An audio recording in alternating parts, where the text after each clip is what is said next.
지난주에는 바다에서 나오는 짐승을 보았는데 오늘은 땅에서 올라오는 짐승을 보게 됩니다. 지난번에도 말씀드렸지만 마귀는 항상 하나님을 흉내내요. 지금 이 부분도 역시 마찬가지입니다. 그래서 멋모르는 인생들에게 있어서 마귀는 곧 하나님이다, 하나님과 방불하다, 하나님과 비긴다 라고 오해를 시킵니다. 성공리에. 오늘은 드디어 이제 마지막 마귀의 회심작을 우리가 보게 됩니다. 이른바 거짓 선지자입니다. 땅에서 올라오는 짐승입니다. 두 번째 짐승입니다. 마귀의 세계는 짐승의 세계예요. 마귀는 옛 뱀이라고 하기도 하고 용이라고도 합니다. 첫 번째 적그리스도도 지난주에 보았던 역시 짐승이라고 말하고, 오늘 우리가 보는 이 거짓 선지자도 역시 두 번째 짐승이라고 합니다. 이 두 번째 짐승인 적그리스도는 이른바 말하면은 짐승, 두 번째 짐승인, 제가 적그리스도라 했나요? 아니고 거짓 선지자죠. 이 거짓 선지자는 적그리스도를 우상화하는 데에 전심을 기울이는 1등 공신이에요. 다시 말해서 이 적그리스도를 하나님인 채 하는 그러한 그 우상화시키는 데에 1등 공신이 여기 거짓 선지자라고 하는 겁니다. 이렇게 하니까 생각나는 분이 있습니다. 이른바 성령 하나님이세요. 성령 하나님은 전적으로 예수 그리스도를 높이는 일에 전심을 기울이시는 하나님이십니다. 성자 예수님은 성부 하나님께 전적으로 순종했듯이 역시 성령 하나님도 전적으로 성자 예수를 위해서 전적으로 충성하시는 분이에요. 그러한 것을 모방하는 마귀는 적그리스도를 자기에게 자기의 권세를 줌으로 말미암아 자기에게 철저하게 순종하게 하고, 또 적그리스도는 또 용에게서 받은 그 권세를 또 거짓 선지자에게 줌으로 말미암아 전적으로 자기를 위해서 일하게 만듭니다. 그러니까 마귀의 그림을 여기서 지금 살펴보게 되면 역시 하나님과 견주어 보려고 비지땀을 흘리는 모습을 저희들이 여기서 그려볼 수가 있다는 거죠. 그래서 이사야 선지는 마귀에 대해서 이렇게 말을 합니다. 14장에 보게 되면요, 내가 내 마음에 이르기를 내가 하늘에 올라 하나님의 뭇별 위에 나의 보좌를 높이리라. 가장 높은 구름에 올라 지극히 높은 자와 비기리라 하도다. 그러나 하면서 내가 음부 곧 구덩이의 맨 밑에 빳이 우리로다 라고 그렇게 예언을 하고 있습니다. 여러분, 마귀는 성부를 모방합니다. 적그리스도는 그리스도를 흉내냅니다. 여기 거짓 선지자는 성령을 모방합니다. 그렇게 보니까 마치 삼위일체 하나님을 흉내내는 모습을 우리가 볼 수가 있죠. 그러나 절대로 삼위일체는 될 수가 없죠. 삼위삼체로 끝납니다. 아주 최저질의 짝퉁이라고 볼 수가 있겠습니다. 삼위일체는 하나님께만 속한 성질이에요. 그러한 질입니다. 이러한 퀄리티를 어느 피조의 세계도, 심지어 마귀의 세계도 이것은 본따를 수가 없습니다. 오늘 이 두 번째 짐승 거짓 선지자의 특성을 네 가지 면에서 살펴보고자 합니다. 첫 번째는요, 이 작자는 겉과 속이 다르다는 거예요. 겉과 속이 다르다. 11절에 보면요, 이런 말씀이 있습니다. 내가 보매 또 다른 짐승이 땅에서 올라오니 새끼양같이 두 뿔이 있고 용처럼 말하더라 라고 말합니다. 자, 짐승이 땅에서 올라옵니다. 새끼양같이 두 뿔이 있다고 말합니다. 첫 번째 짐승과는 좀 많이 다른 것 같습니다. 첫 번째 짐승은 어디에서 나왔습니까? 바다입니다. 바다와 땅을 비교하면 적어도 인간에게 있어서 땅은 훨씬 더 안정된 장소예요. 더 친근한 장소입니다. 바다는 좀 흉흉하고 사람과는 좀 거리가 멀지 않습니까? 그래서 첫 번째 나온 짐승, 즉 적그리스도는 머리가 일곱이고 뿔이 열이고, 그리고는 면류관이 뿔에 다 있다 하니까 아주 흉측하고 강력한 군주의 모습으로 보여진다면 여기 거짓 선지자는 어떻게 보입니까? 새끼양같이 조그만 뿔 2개가 있고, 그러니까 매우 친근합니다. 인간과는 매우 친근하고 다가가기 가까운, 첫 번째 짐승인 적그리스도는 좀 두려울 만한 존재예요. 그리고 이 적그리스도를 이야기할 적에는 뭐 사자 같다, 뭐 곰 같다, 표범 같다 이렇게 말하지 않습니까? 그러니까 가까이 하기에는 매우 두려운, 오히려 멀리서 두고 그리고 경배할 만한 그러한 무시무시한 강력한 존재라 한다면은, 여기 새끼양은 어떻습니까? 새끼양 같이 보여지는 거짓 선지자는 우선 가까이 할 수가 있고 두려운 존재가 아니죠. 여러분, 양 보고 두려워합니까? 사자는 두렵잖아요. 동물원에 있는 사자도 우리가 가까이서 보게 되면은 좀 두려운 마음이 들 정도입니다. 근데 양을 보고서 어머 무서워 하는 사람은 거의 없습니다. 양은 매우 친근한, 그리고 보호 본능을 자극시킬 만한 그러한 약하게 보이는 그러한 동물이 양이죠. 여기 거짓 선지자는 그러한 모습으로 나타납니다. 자, 그런데 놀라운 사건은 뭐냐면요, 이러한 양이 입을 열 적에 나오는 말들은 용의 말이라 이거예요. 보기는 양인데 나오는 말은 용이라는 겁니다. 대단히 무서운 존재라고 느껴지지 않습니까? 대단히 무서운 존재입니다. 많은 사람들을 현혹시킬 만한 그러한 약하게 보이는 그러한 것이 입을 열면은 마귀의 소리 튀어나온다는 겁니다. 자, 용의 소리는 마귀의 소리입니다. 마귀는 처음부터 끝까지 거짓말하는 자라고 말합니다. 즉 거짓의 압이라고 말하죠. 그러니까 이 작자가 하는 모든 말들은 몽땅 거짓으로 도배되었다고 말할 수가 있습니다. 그래서 무섭다는 거예요. 겉보기에는 매우 선량하고 매우 부드럽고 참으로 가까이 하고 싶어하는 그러한 존재이나 그 속은 마귀라는 사실입니다. 성경은요, 흔히 거짓 선지자를 두고 뭐라 그럽니까? 양의 가죽을 쓴 이리라고 말합니다. 양의 가죽을 쓴 이리. 근데 여기 이 거짓 선지자는 뭐라고 표현할 수 있겠습니까? 양의 가죽을 쓴 용. 이리가 더 무서울까요? 용이 더 무서울까요? 용은 본 적이 없으나 아마도 최악의 동물이 용이라 그렇게 싶습니다. 다시 말해서 여기 이제껏 나타난 모든 거짓 선지자들 가운데서도 최악의 거짓 선지자 중에 거짓 선지자가 곧 여기 양의 탈을 쓴 용의 소리를 내는 거짓 선지자라 볼 수 있겠습니다. 그러니까 이 작자에게 걸리면은 뼈도 추리지 못할 것 같아요.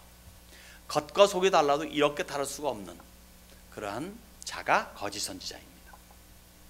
이러한 자가 온 세상을 미혹한다는 이야기죠. 우선 겉보기엔 굉장히 친근해 보이니까 가까이 하고 싶잖아요. 그것이 시작으로서 이제 끌어당기는데, 그러면서 두 번째 이 특성을 본다면은 이 작자는 매우 매력 만점의 앞잡이라고 하는 사실입니다. 매력 만점. 12절에 보시면 이렇습니다. 저가 먼저 나온 짐승의 모든 권세를 그 앞에서 행하고 땅과 땅에 거하는 자들로 처음 짐승에게 경배하게 하니 곧 죽게 되었던 상처가 나은 자니라. 성령 하나님이 항상 성자 예수를 위하듯이 이 짐승 역시 마찬가지로 모든 감언 이설을 통해 가지고 첫 번째 짐승인 적그리스도를 위합니다. 적그리스도는 이 짐승에게 그러기 때문에 모든 권세를 주어 가지고 자기를 위해서 앞잡이 역할을 마음껏 하게 하죠. 이 적그리스도의 배후에는 물론 용이 있습니다. 적그리스도는 지난번에 보았던 것과 같이 일단은 누구랑 싸워가지고 치명타를 입어요.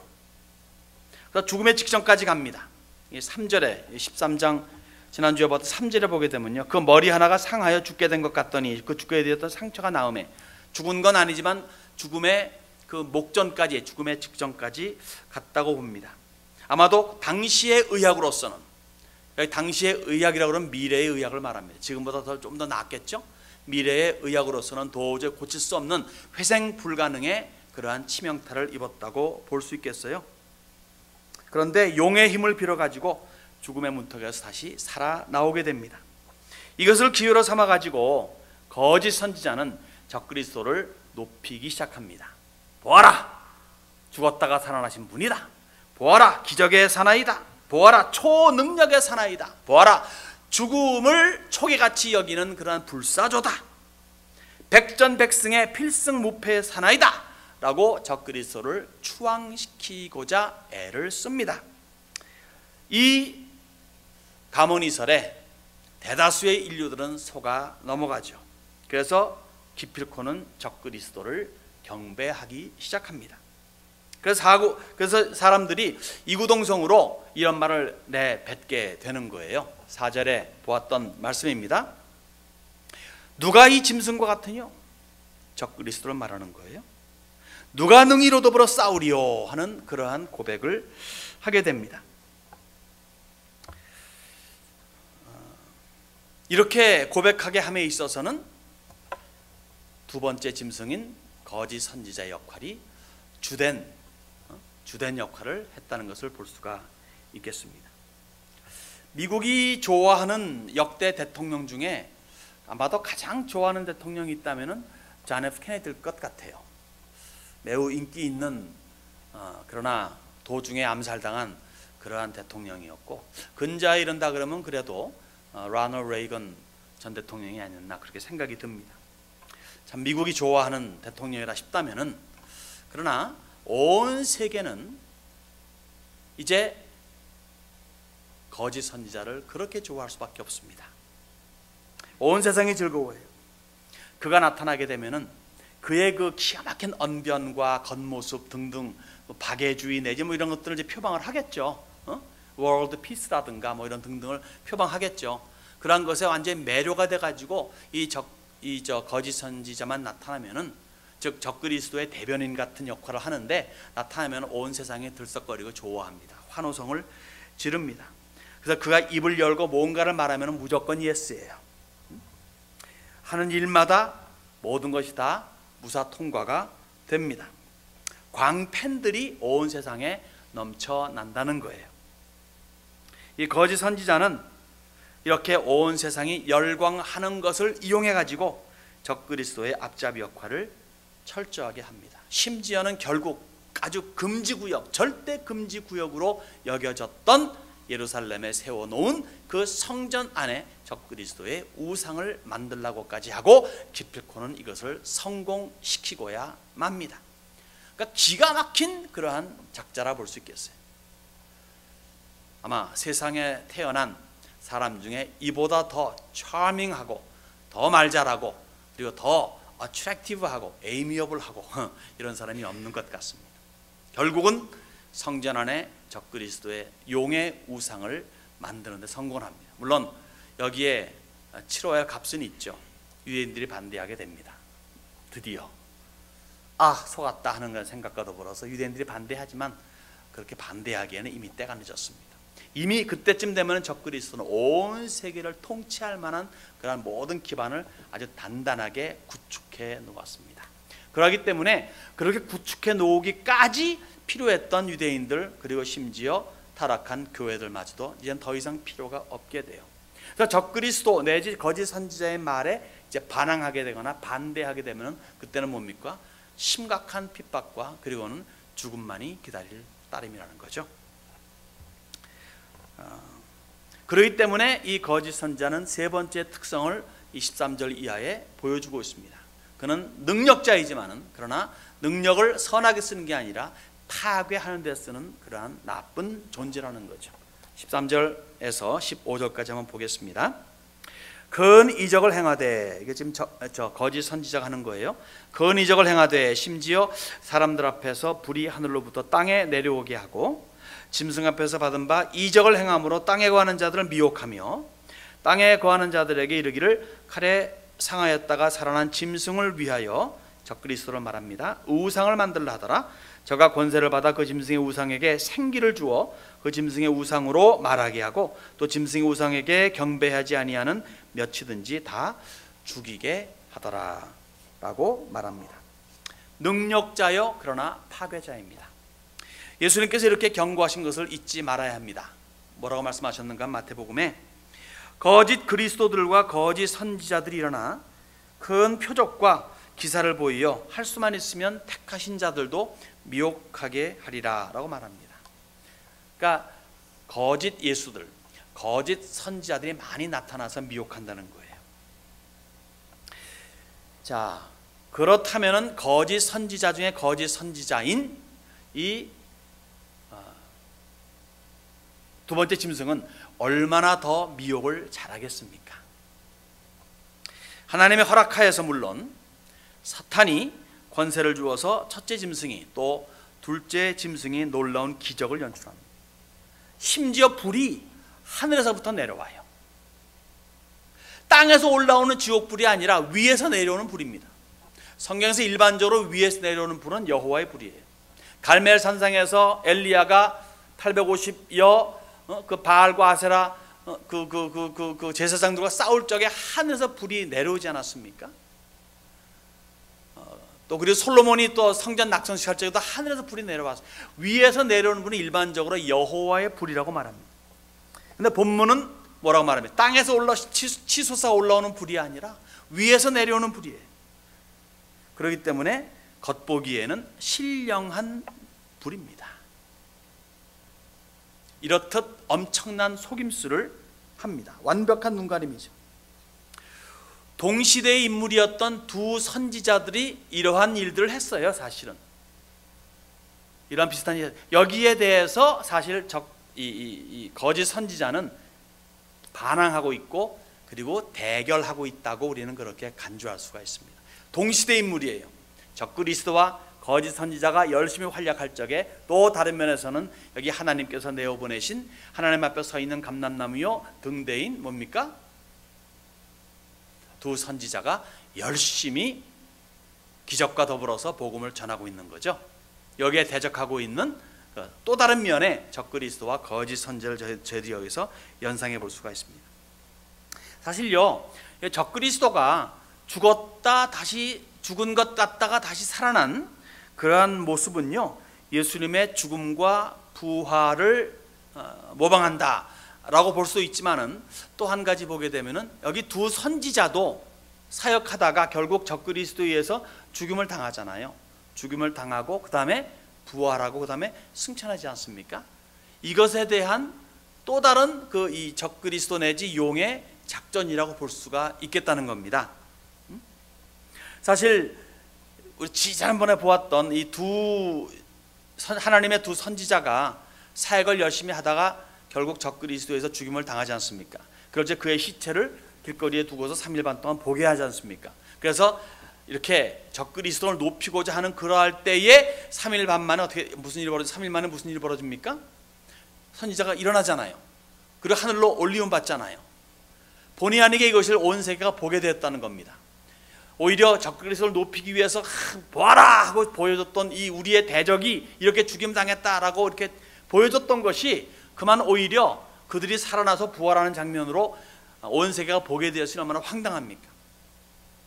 이러한 것을 슬쩍 바꿔치기 하고 오히려 적그리스도를 더 높이는 계기로 삼은 것이 거짓 선지자의 역할이라는 거죠. 다시 말해서 그렇게 하게 된, 죽였고 그 다음에는 이 죽인 자가 다시 살아나는 것 같지만 그러나 적그리스도가 휙 불어가지고 하늘로 날려 올려버렸다, 내지는 없애버렸다, 내지는 뭐 어떻게 했다 라고 그렇게 거짓말로 바꿔가지고 그런 식으로 해서 여하튼간에 적그리스도의 위치를 더욱더 공고하게 만드는 역할을 거짓 선지자가 지금 하고 이게 미래에 한다는 것입니다. 거짓 선지자는 그렇게 능히 할 수 있겠죠. 일반 사람의 머리로는 못하겠지만 두 선지자가 이렇게 하나님의 부르심을 입고 하늘로 올라간 그 영광된 장면을 거짓 선지자는 보라, 우리의 영웅 적그리스도가 이들을 격퇴하는 장면을 보라, 격퇴했노라, 우리의 것이, 이 세상은 우리의 것이 되었노라 하는 그런 식으로 미화시킨다는 겁니다. 성공을 한다는 겁니다.